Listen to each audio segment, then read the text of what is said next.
All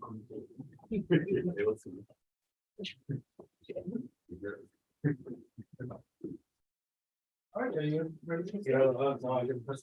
Go for it. All right, so thanks everyone. Welcome to the afternoon session. We're very happy to have Patrick Brosnan talk to us about potential dimension and Hodge theory. Thanks for inviting me. I just really love being here and also meeting a bunch of people that I only knew from the names and papers. So it's really great. Essential dimension, like I said in my abstract, it measures it's just a number. There's a number of parameters that it takes to define an algebraic object.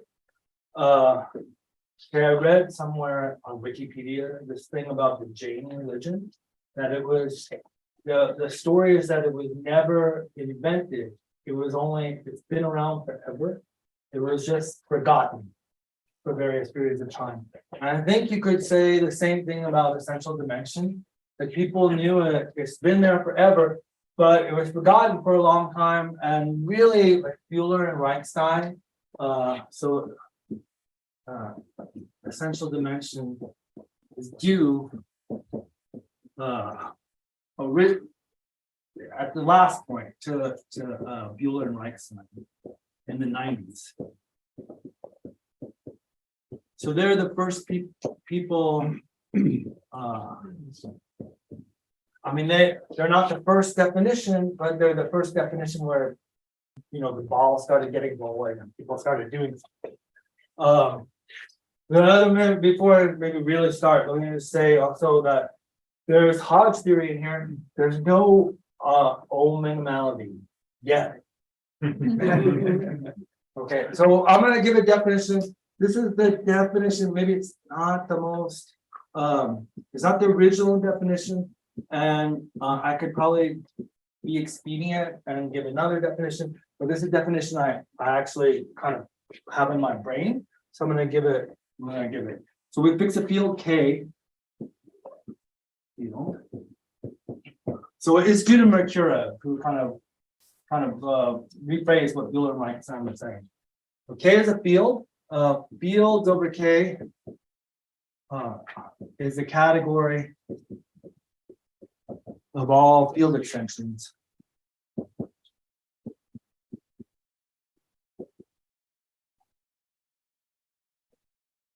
Okay, and you can take K equals C. For almost everything I say, if you like, for almost everything. And you still get something interesting. So these field over K, the reason I point that out is that field over K is not algebraic extensions of all field extensions. Okay, now suppose F from fields over K, the sets is a function. Okay, and suppose A is an object of F of L, where L over K is some extension.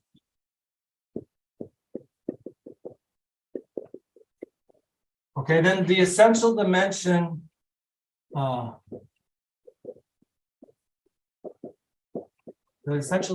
A is, okay, you write it, ed A is by definition the minimum of the transcendence degrees of fields like M over K,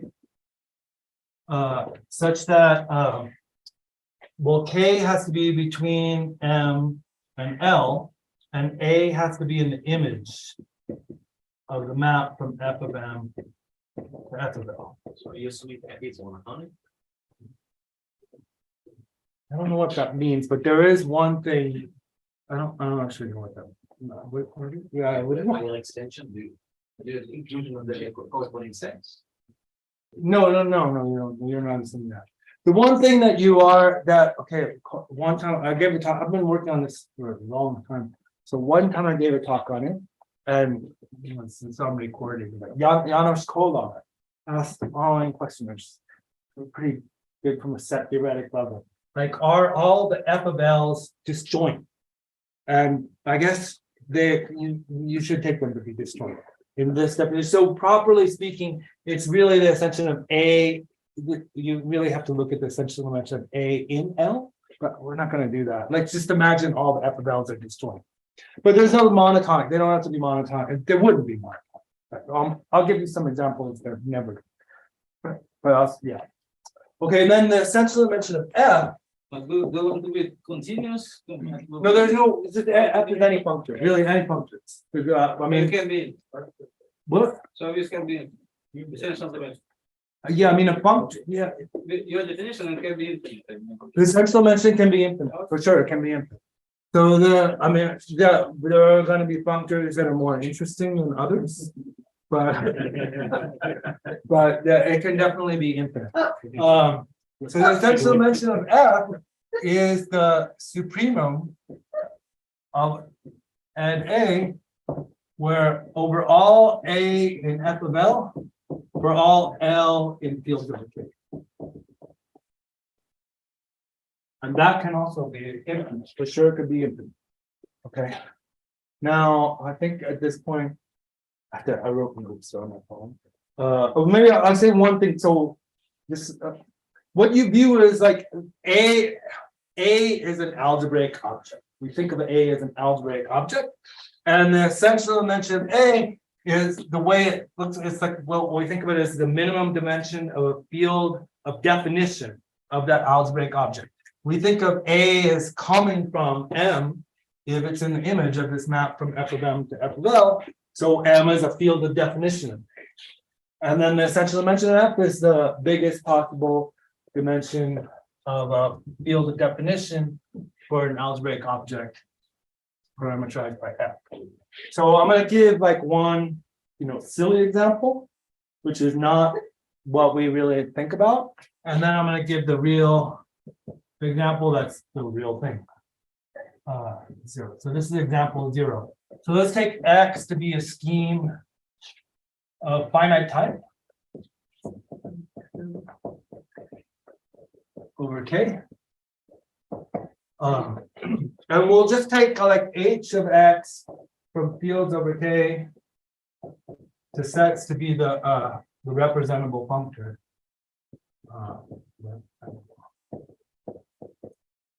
Functor. So Hx of L is just like X of L. So the L value points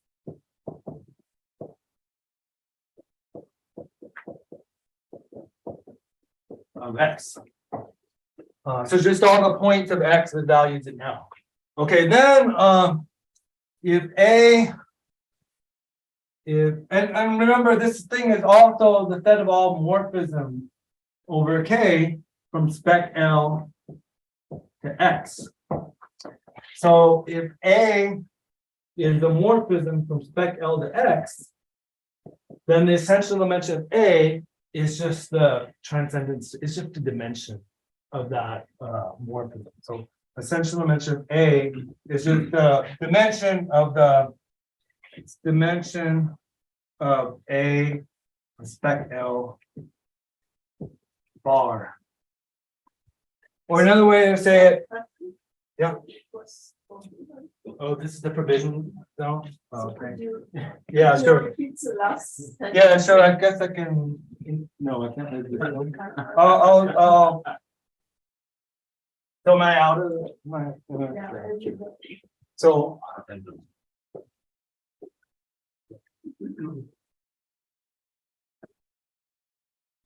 want to say so if A from spec L to X is the morphism, there's a point and XL, the essential dimension of A is just the dimension of the residue field of the image. Maybe I'll just write that down in words because it's easier to say. It's easier to say in words, but it's harder to write. Dimension of the residue field of the image.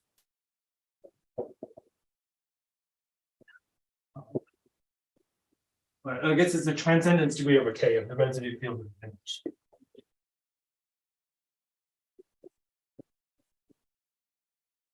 Okay, which is just the dimension of the closure of the This is the dimension of the closure of the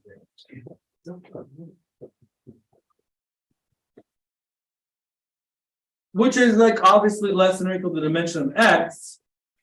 Okay, and then from that you can see that the essential dimension of this functor, which I call Hx, is just the dimension of X. Okay, now that's kind of boring, so actually nobody really thinks about that. But this is what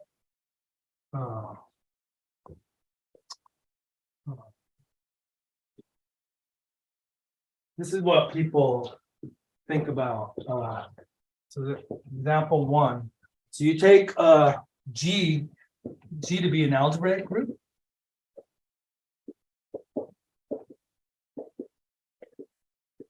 Over K.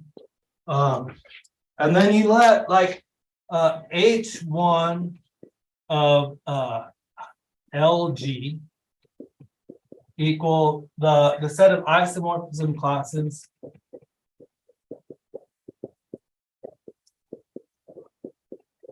of G towardsers over spec L.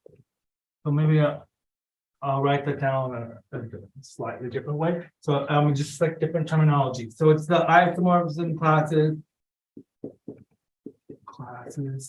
of principal homogeneous spaces.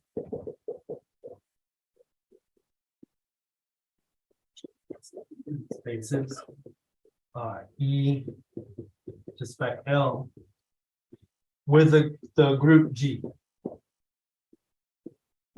I guess G base changing. So those are like the varieties that GL is acting on freely, and when you quotient out by those varieties, you get spec L. That's what they are. Okay, that's this thing is a functor. So L goes to H1 of LG is a functor. Okay. And we make the following definition. The dead zone. Not go here. So the definition is that the essential dimension of G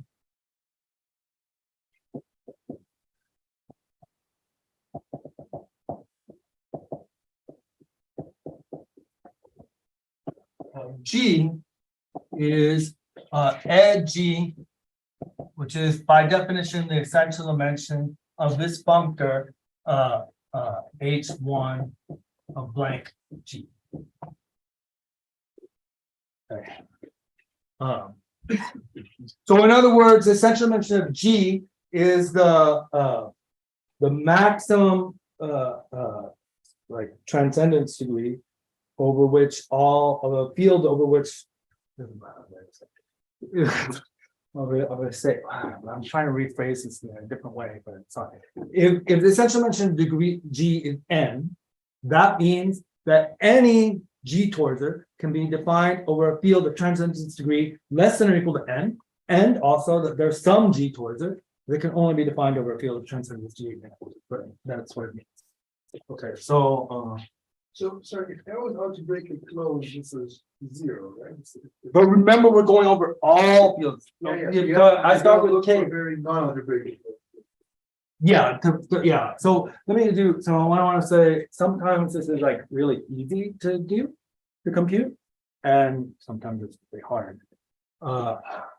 So let me. Oh, but before I get into that, let me just say one other thing. So when I started working on this, which was 15 years ago, one part of the reason was because we noticed that like here you have G torsors, and in that definition, you just have the scheme. And so me and Angela Bistoli and Zenobi Rexon realized that really the right generality to study it in is like a stack. So we got something from that. That won't be in this talk. I just wanted to point it out. Example. So sometimes it's easy. So this is a successful example. Okay, take G equal to mu n, and let's take K equal to C. Okay. Then like H1 of LG is equal to L star mod L star to the N. It's by Kummer theory. That's called by Kummer theory.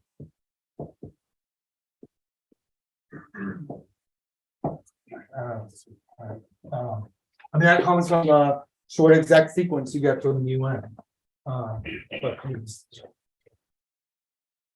Kummer theory. So that tells you that the essential dimension of G. That tells you that the essential dimension of mu n is less than or equal to 1. And it's also really easy because mu n tensor is just defined by one parameter, just by one element. And it's easy to see that, so it's easy to see that and mu n is equal to 1, of course, for n bigger than 1. Okay, well, we can make this, we can do better. Let's take G equal, say, mu d1 cross mu d2 cross mu dk, where and I should say UN, what mu n is, because this is a group of nth roots of u.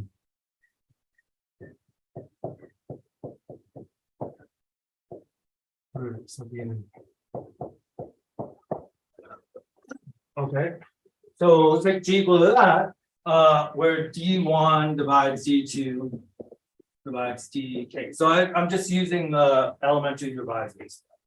So then H1 of LG, that would be equal to like L star mod L star to the D1, cross all the way to L star mod L star to the DK. And that tells you that the essential dimension of G is less than or equal to K. Because it only takes like K parameters to define a G tensor. And you can see there's a really nice way to see that it actually has to, that the essential dimension of G is actually K. So what you do is you take the cup product of these classes. So let me write like this. So by taking the cup product, so let's take all the di's equal to some 1 prime p.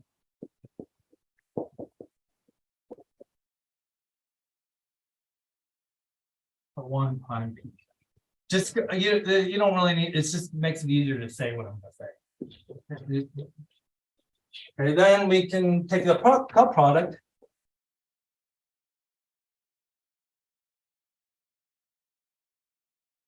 So H1 of L mu p cross mu p k times.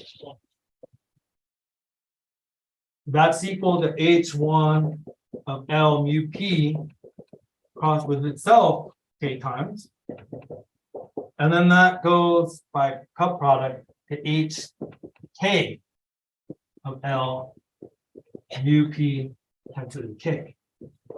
Okay, and by thinking about this map, the fact that it's not 0, you can show that the essential dimension of mu p to the k is k.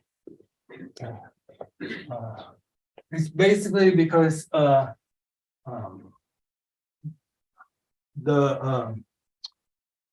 chromological dimension. If a field has transcendence degree, so we work with like little k, the field equals c.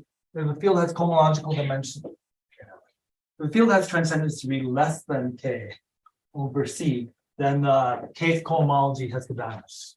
So on this cup product, and the fact that it's not 0,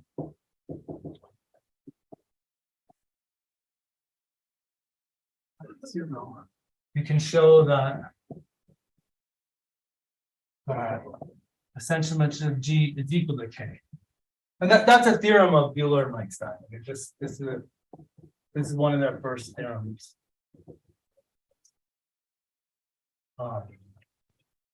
Okay, so that's like a successful thing where we actually know what the essential dimension is.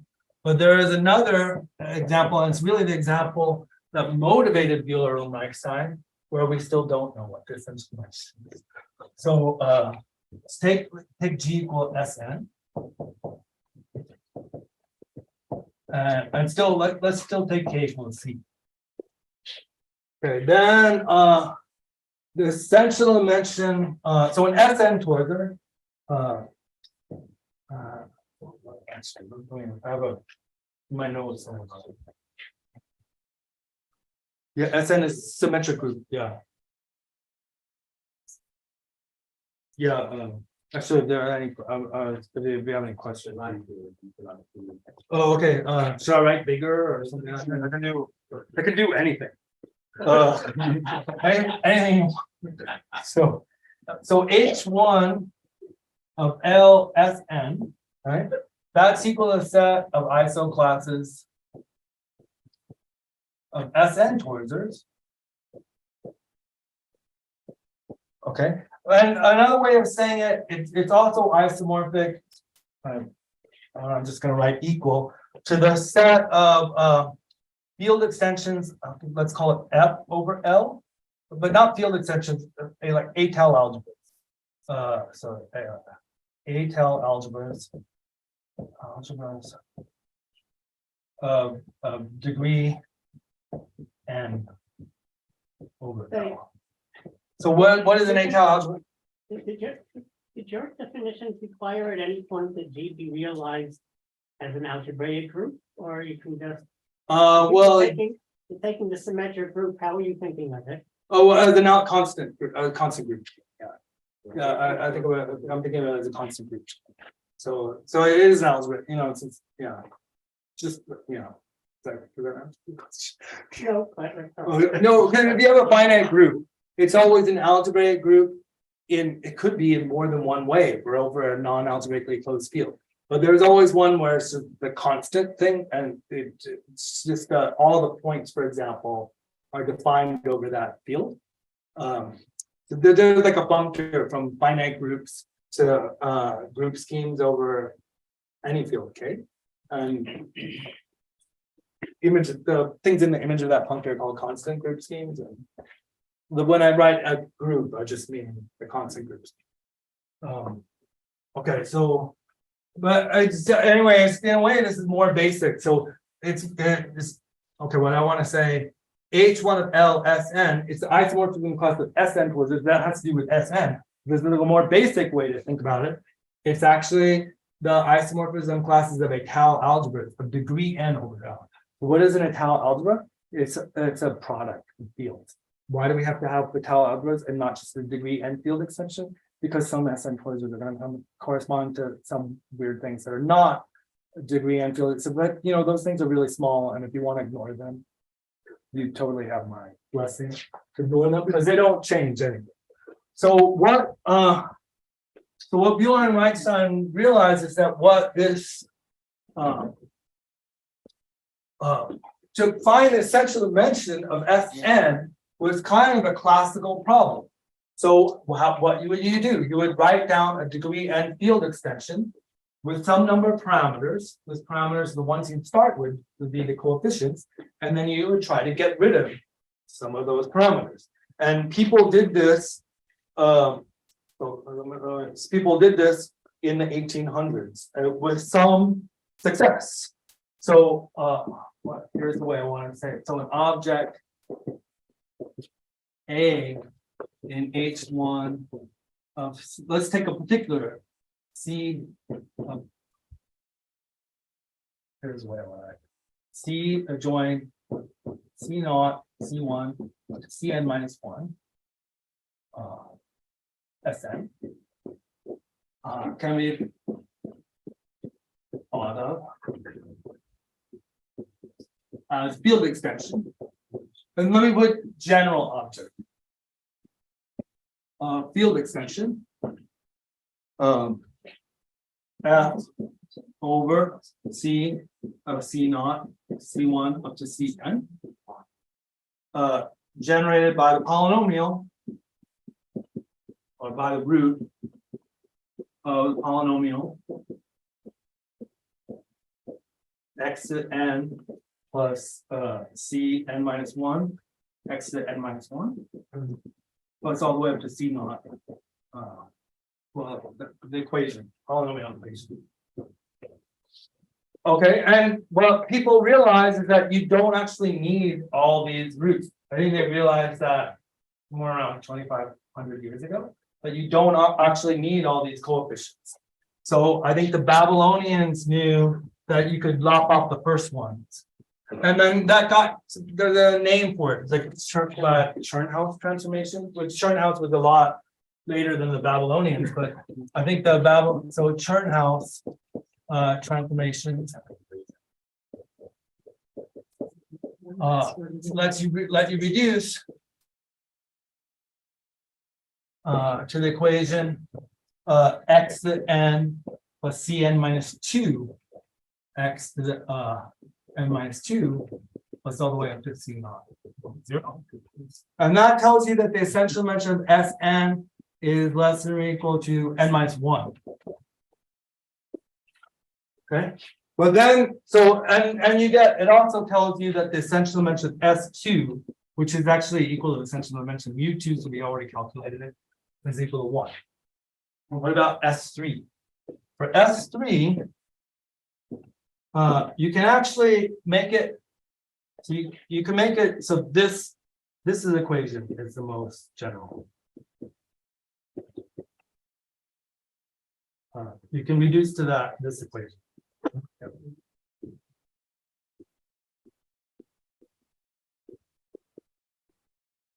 So what do? You lop off the squared coefficient, but then by scaling x, you can make it so the linear coefficient and the constant coefficient are the same. So then you only have 1. So that tells you that the essential dimension of S3 is 1. Well, strictly speaking, it tells you that it's less than or equal to 1, but it's easy to see that it's equal to 1. Okay.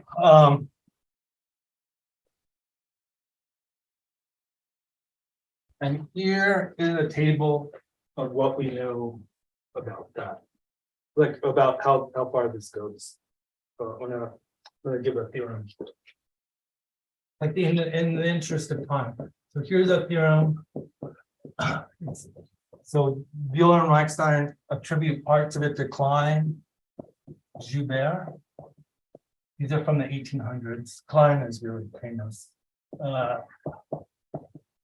This is Buehler and Reichstein, and then the last part is a student of Zinovi Reichstein. He's not a student anymore. So, Alex Duncan, a former student of Zinovi Reichstein. So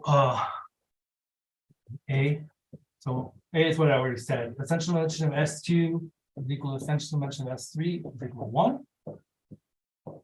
B is essential dimension of S4 is equal to essential dimension of S5. 2. And this part is the Klein and Joubert part. Well, and the next part. No, this part. C. N over 2. The least integer, greatest integer less than or equal to n over 2 is less than or equal to essential dimension of Sn is less than or equal to n minus 3. For n bigger than or equal to 6. So this is really Buehler and Reichstein.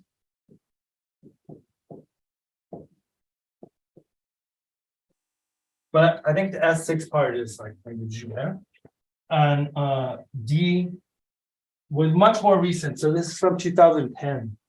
The essential dimension of S7 is equal to 4. So this is dumped in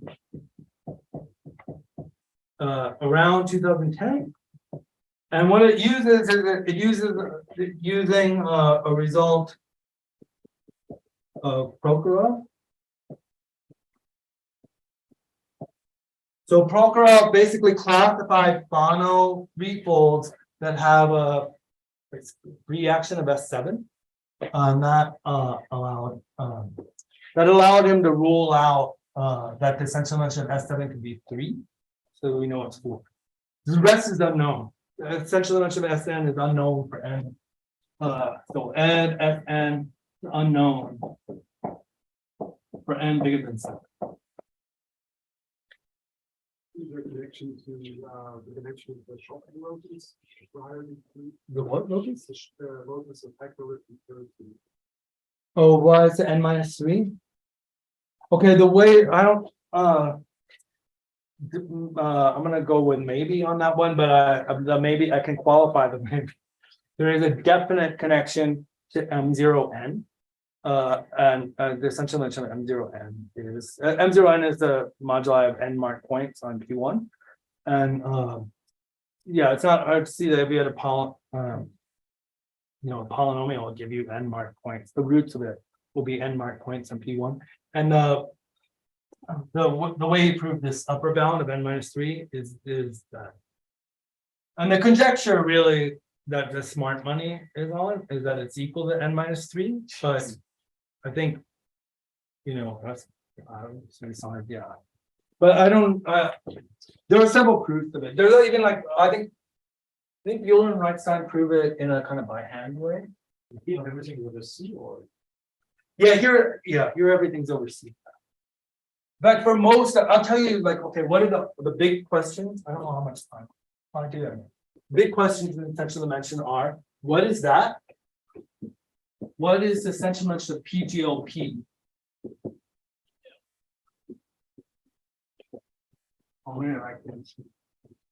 So this is the question. Over C. Over C. So why is this big? Because there's a conjecture of Albert that says that degree P division algebra should be cyclic. If that conjecture is true, then the essential dimension of PGLP can't be bigger than 2 because cyclic algebras are determined by 2 things, right? But nobody believes that conjecture. So, maybe you just prove it by showing the essential dimension of PGLP is bigger than 2. But so that's probably, this is actually probably the most important. I mean, the biggest, get the most money for proving this one. The other one is Leddit's conjecture, and this is a characteristic P thing. So by what I showed you before, if you have an algebraically closed field and a cyclic group, the essential dimension is always 1. But that's not true over an algebraically closed field of characteristic 0. But in characteristic P, we know over a field of characteristic P.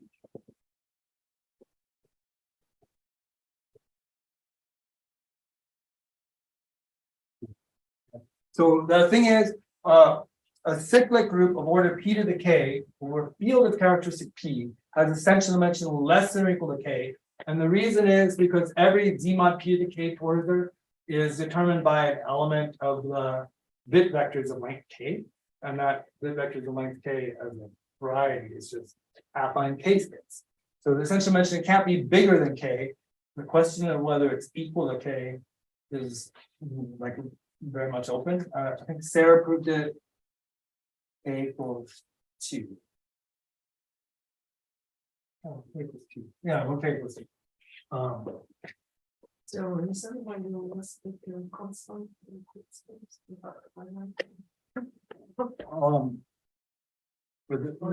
I mean, let it make. Well, essentially, that'll probably be 0. That's probably. But I don't know. This one is really useful in that it has a real direct use with solve a conjecture. This one is just, I would say, I mean, it kind of turns up when you're working on it. It could be interesting, but I don't have an advertising. I don't know how much money you would get for proving this. Well, I know we don't work for money. Okay, so now one more, maybe 2 more things. So one, the result of Karpenko and Mercure, which is important to know. And I'll also stated over K equals C. If G is a finite P group.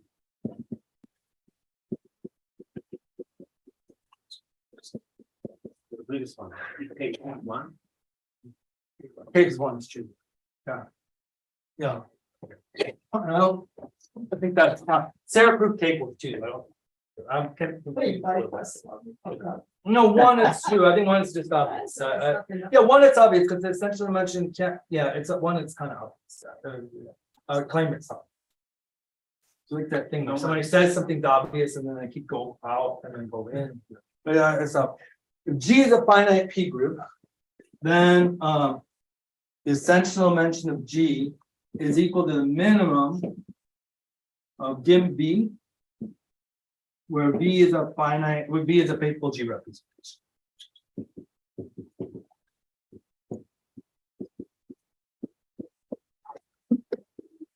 Okay, so because of this, things involving P groups are much easier, and also things where you can, there's another notion of essential dimension that makes it's easier to compute, where instead of just where you allow yourself to path to a prime to P field extension. I should say this. I'm worried I'm gonna run out of time, but yeah. What? Yeah, this K equals C. Actually, they don't need K equals C. They just need to have a primitive P through to the unity, but I don't know. Let me. Okay, there's another. Let's see what pages. Yeah, okay, I think I can do this. Okay, if you pick a prime. So because of this, there's another notion of essential dimension that's much easier to compute called the essential dimension at P, and I'll tell you what it is later. Okay, so because I want to move to the Hodge. So, let's cover this. Okay. Okay. So I want to first explain some essential dimension a slightly different setup. So suppose f from x to y is a generically finite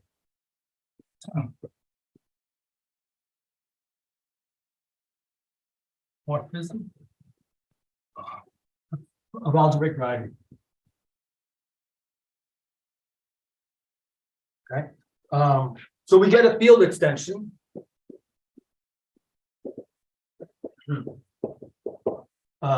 Kx over ky. Let's assume x and y. Well, by variety, I mean irreducible. So we get an element. So we get a. So we get an Sn toroidal in H1 ky Sn, where n is the degree.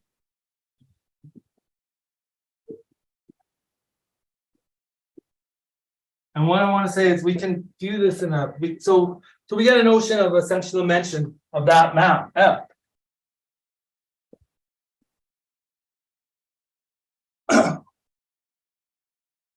So we can define essential dimension of F as the essential dimension of that element of this group.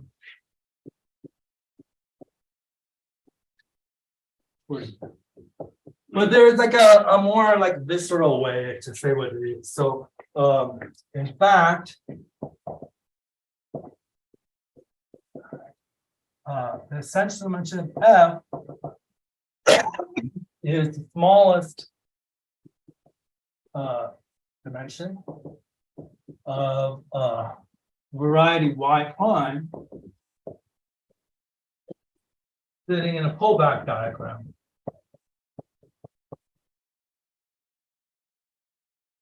Okay, now this pullback diagram is going to be a little weird because it's like a rational pullback diagram.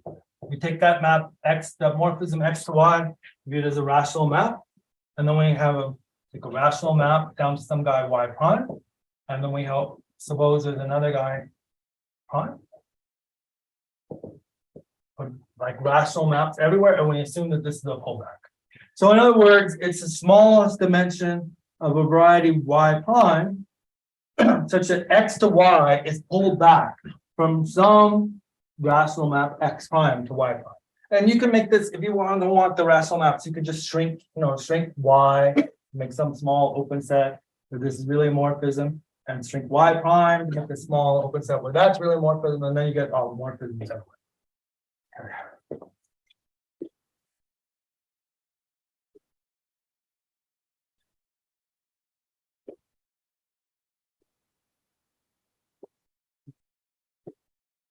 So you can apply this various covers that arise in Hodge theory, and that's what Barb, Kissin, and Wolfson did. Applying this to various congruence covers. Okay, and here's the primordial example.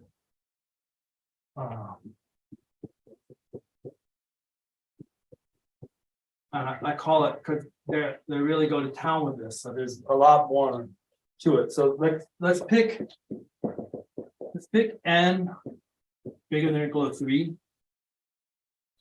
and p not dividing n prime. Okay, and then consider the congruence cover. AG PN goes to AG N.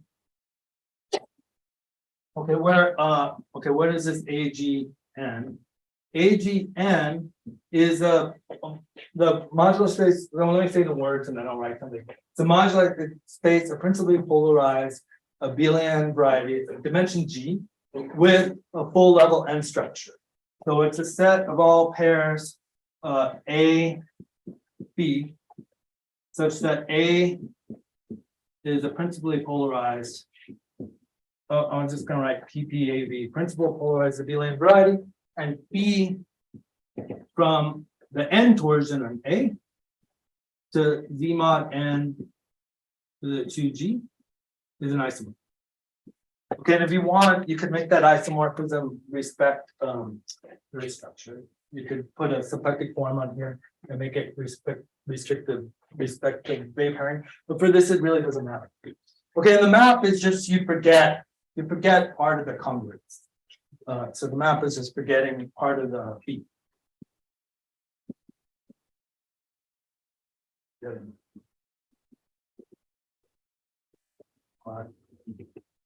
now I haven't. Yeah, P is a prime number. And yeah. So then the theorem is that the essential, and let's call this map F. The theorem is that the essential dimension of F is just the dimension of AGN.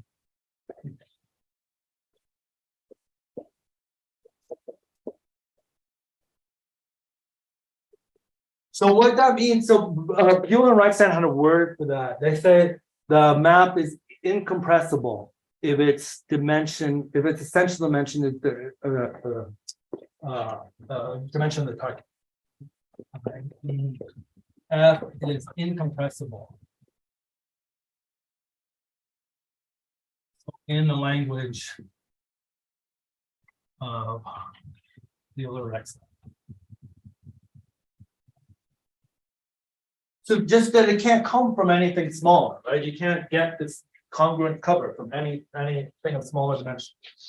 Okay, and then so they proved, the proof is by highly I'm not going to give you the proof. So it uses stair take coordinates. The theorem is that this is the actual theorem. Oh, the ground field for them is C. Yeah, and that's just an important thing because the ground field for them is, well, it's something that's characteristic 0. So I mean, I said important thing for me and that's really important because we can prove it when the characteristic is not 0. Okay. Okay, FKW, so they generalize this.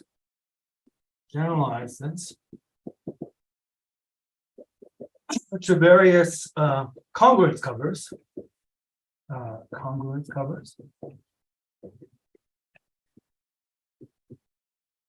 Coming from like Hodge type. I'm gonna say this is like one. The first thing that is they generalize it the various congruence covers coming from Hodge type Schmorter varieties. So those Hodge type Schmorter varieties are the Schmorter varieties that can really be nicely embedded in AG. Okay. So I'm gonna just say what Says a cookies by self that you don't want to say anything. yeah, okay, what I want to say, well, say, because I'll run out of time if I say too much more. But they, in that thing, they're kind of looking at the monotomy of an ordinary locus, if that makes sense. So you can do, they're kind of reducing mod P and looking at the locus where AG is ordinary. And they're showing that the Serre-Tate coordinate, that you can't kind of compress the Serre-Tate coordinates. I don't really know. I can't say it in a plead ignorance. I saw the one with the this is the contrasted CR and you're using prismatic. So that's gonna be thing 3. Ah, This is here. this does not here. That's next. No comment. So what I want to say, I want to say what the setup is like in general. So the rough statement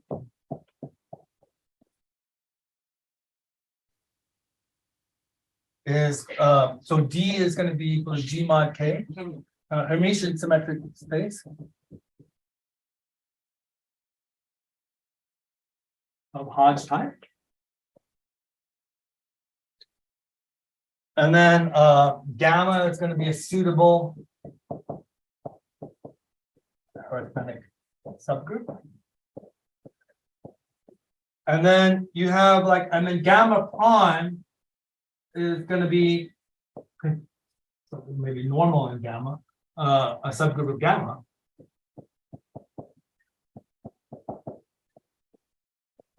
And maybe I'll just there's a lot you can do with the gamma prime and gamma, and I don't want to get into it because it gives me a giant headache.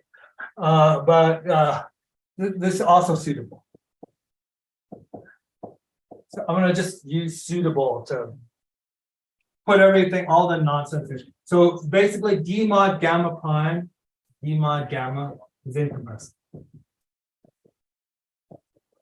So let me just tell you why I say suitable. In fact, you can sometimes arrange it so that gamma mod gamma prime is a finite simple group of type G.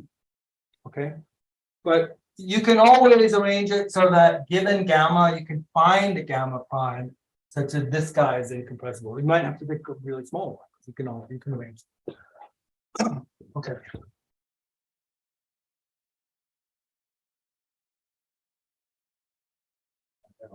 Monitoring the time. So the next part of the history is like me, me and Najmuddin Makrudin. The incompressibility is now, I mean. So it means essential The dimension. dimension that you look at is the one of gamma mod alpha. D mod gamma. So gamma there arithmetic gamma is discrete, so the dimension is 0. But what you look at is that this means that the essential dimension of F is equal to the dimension of D. That's what it means. So you can't, it's like for the AG, it can't come from anything small. But here's a congruence property. Congruence property is It's really small, like it's not really good to take any outcome or it's congruence. you're right, let's make it a congruence.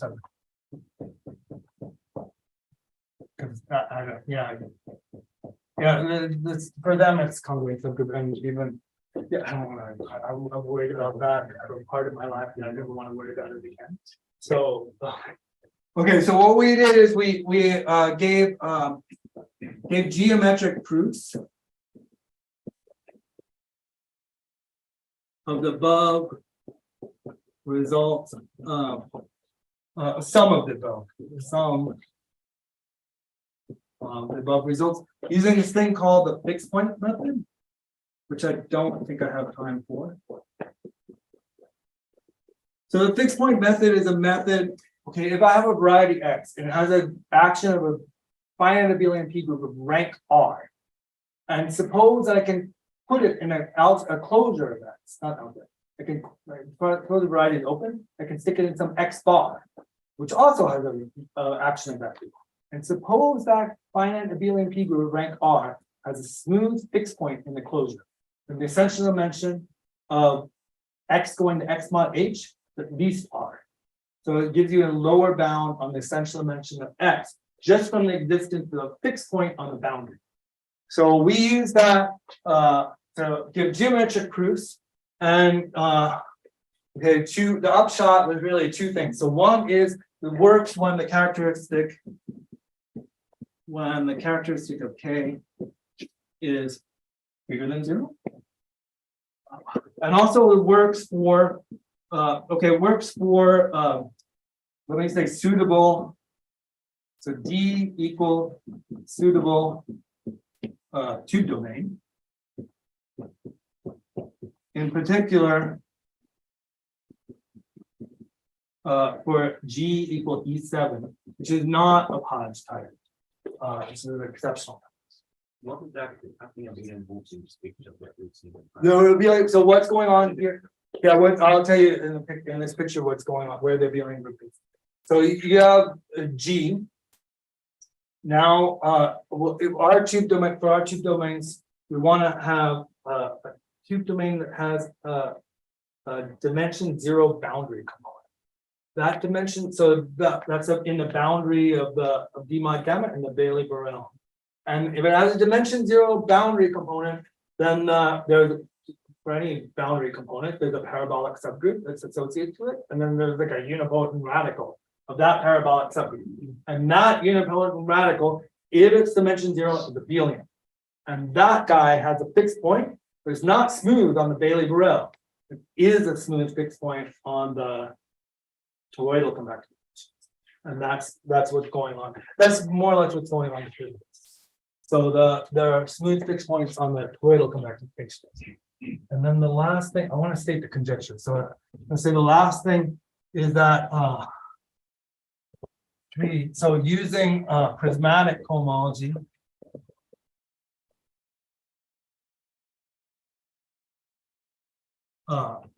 FKW extend the results for E6 more varieties.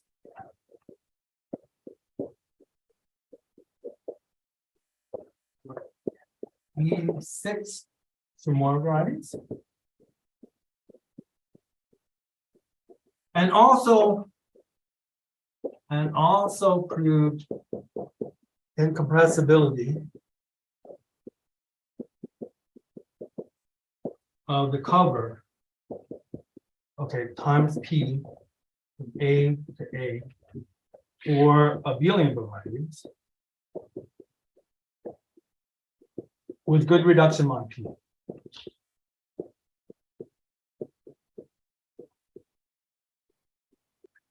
And these are related, in fact. So that map times P. So what it's saying is like you can't get this map from base change from some smaller dimensional thing, which seems like kind of obvious. It would be really weird if you could, but to prove it, because the base change has to be rational base change, it's not really obvious how to prove it. Okay, so now let me say, okay, motivated by this. Well, I'm not motivated by 3, but motivated by 1 and 2. Buckward and I just decided we're brave enough to make this conjecture. So suppose, which is really about Hodge. So suppose H is a variation of Hodge on a variety of tests. Okay, and let's write B from S to D mod gamma for the period. And it doesn't really matter to me whether the gamma is the pi one of S or the image of pi one of S, or it's like some arithmetic subgroup in D, where this map factor doesn't matter. Okay, then let's set D equal the dimension of the image.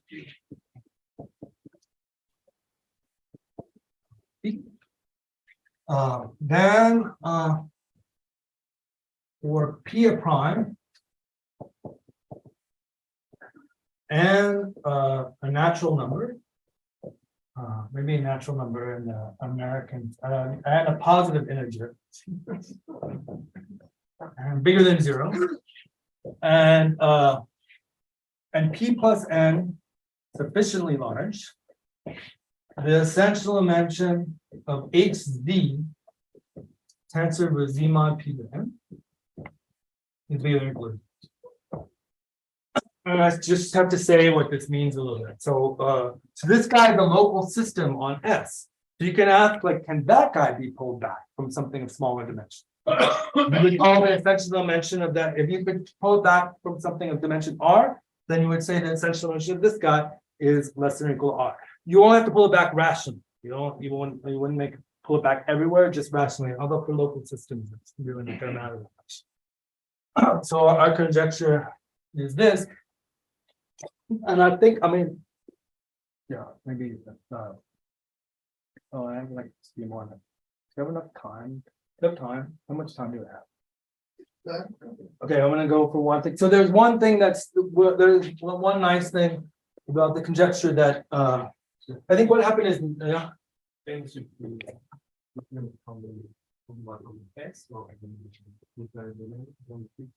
you fix as long as P plus N. I think the same is like, as long as P plus N is sufficiently large, then this essential dimension is bigger than or equal to D. So for every, I guess, how do I, for all, yeah, for all P, so there existed N, so capital N, such that for all P and all little n with P plus N sufficiently large, this is true. Yeah. And the deep becomes The big, on S and P. there's no big, yeah. So one thing is, if you didn't do this tensor with Z mod P to the N, then it would just be true. And Nori explained that to us. The proof is very easy. Suppose we didn't tensor with observation. So I should be ignored. Suppose just the essential dimension of HZ is bigger than or equal to D unconditional. And the proof is, I'm going to write sketch because I'm seriously running out of time. Suppose phi of F is equal to a point in S in D mod F. So like F, where F is contained in S, right? So F is the fiber of that map, essentially. So from S to D mod gamma. So then HZ restricted to F trivial. What is isotrivial? Isotrivial. No, it's just trivial. It's a trivial. So so the variation of Hodge structure is trivial. H restricted to F is trivial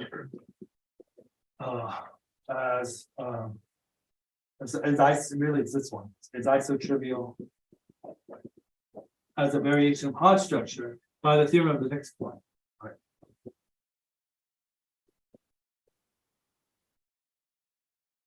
I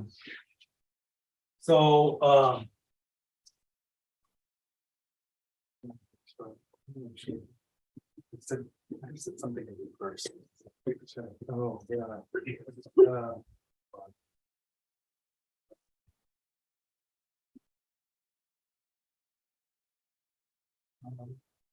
Oh, I think I said, oh, yeah. I think I was- No, I'm trying to, I think no. I know what I said, I said something in reverse, I don't know when I started. I think I'm getting the inequalities wrong and reverse, because of due to jet lag and lack of time. I'm getting suppose HZ is equal to, is pulled back from something smaller. So is equal to G upper star of say JZ for some local system.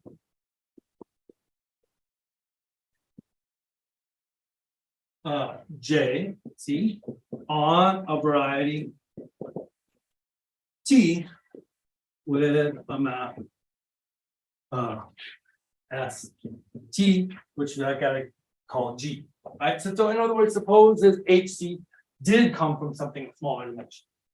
Okay, yeah, I'm just really screwed. I'm really apologize to everybody here. So and suppose F is a fiber of G.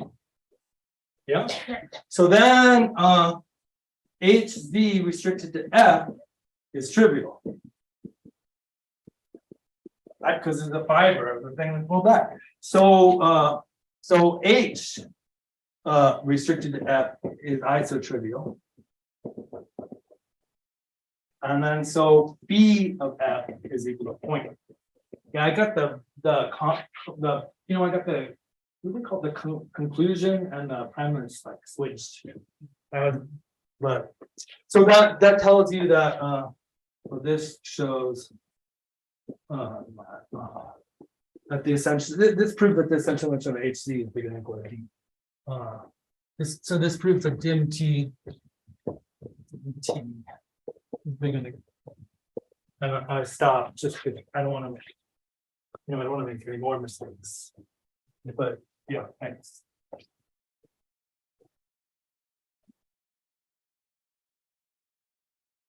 Thank you very much.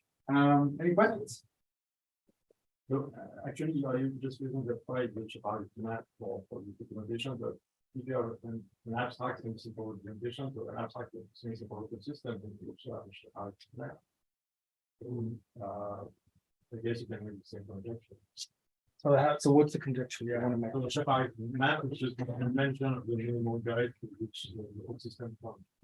Oh, factor. So I should say that for any the conjecture I should make is that. No, I'm not making it. No, let's make it. No, I want to make conjectures. Like I think it's good. It's like I like conjecture. I think people don't do it enough. They should make crazy conjectures all the time.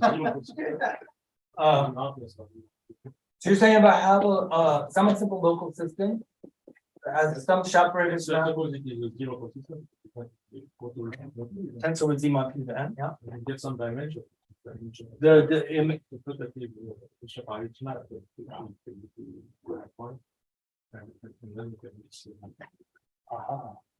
Yeah, I mean. Yeah, you don't even. I'll sign on to it. I yeah. have another question. Yeah. So, in the theorem you mentioned it, but not getting me. So in your proof, you need boundaries, but in. Yeah, their proofs they don't. That's a very nice thing. They advertise. advertise. Yeah, they advertise a lot. I mean, their proof, well, okay, in their first proof, the way they say it is that the boundary is the ordinary locus. So the boundary is not in characteristic zero. This is some boundary. Characteristic P. In the later proof, Some boundary. yeah. I'm not sick, by the way. So everybody knows that. That's a negative in all possible ways. Good question. Peter running for this, I think you wrote the desk here. Anything generic point? I didn't see your question. Anything generic point? You got a field statement or no? I mean, no, it's the same thing. Yeah, the essential dimension of the finite map is the essential dimension of the field extension of the generic point. Oh, that's good. Okay. That's by definition, because you always allow yourself to train the. That's what makes it really painful to compute. I mean, otherwise, yeah, it'd be a lot easier. I think the definition of dimension for per sheet of the category of same is not which is similar to the potential dimension or the sheet on the potential. And it can be say general because the dimensions website for right. So I don't, can you say that you take a pre-sheet? Yes, I did per sheet on people that seems scale. Yeah. And say that there is a notional dimension by the same definition, by the same definition and for a potential dimension. I mean, it gets a pre-sheet. Like a pre-sheet would give you a functor from field sets, Yes, right? we can apply that. Yeah. And we can repeat the same definition in Yeah. terms of category of same scale. Yeah, I mean, I think it's like the same, it is the same. And is it the same, from a general statement, that it is the same for some natural place of per sheet, not for all per sheet, but for some white place? Is it? I'm not 100% sure. I mean, because I think that a pre-sheet gives you a functor Yes. from field. So when you say, so the only definition I would take is like Mercurev's definition, but is there another definition already of like a dimension? Yes, we can say that any depends the notion of potential dimension is the dimension of the scheme over which we define and read the maximum value, which is potential dimension of the machine. And in this example, this is the first side. Oh, okay. And the for example, very simple, there is a. No, but we'll have to, I mean, I'll have to think about that. I might have to, I don't think I'll, with the jet lag and adrenaline. Coffee, I don't think I'll be able to. It's at the bottom of that. Yeah. Right, what do you think that again? The wonderful thoughts.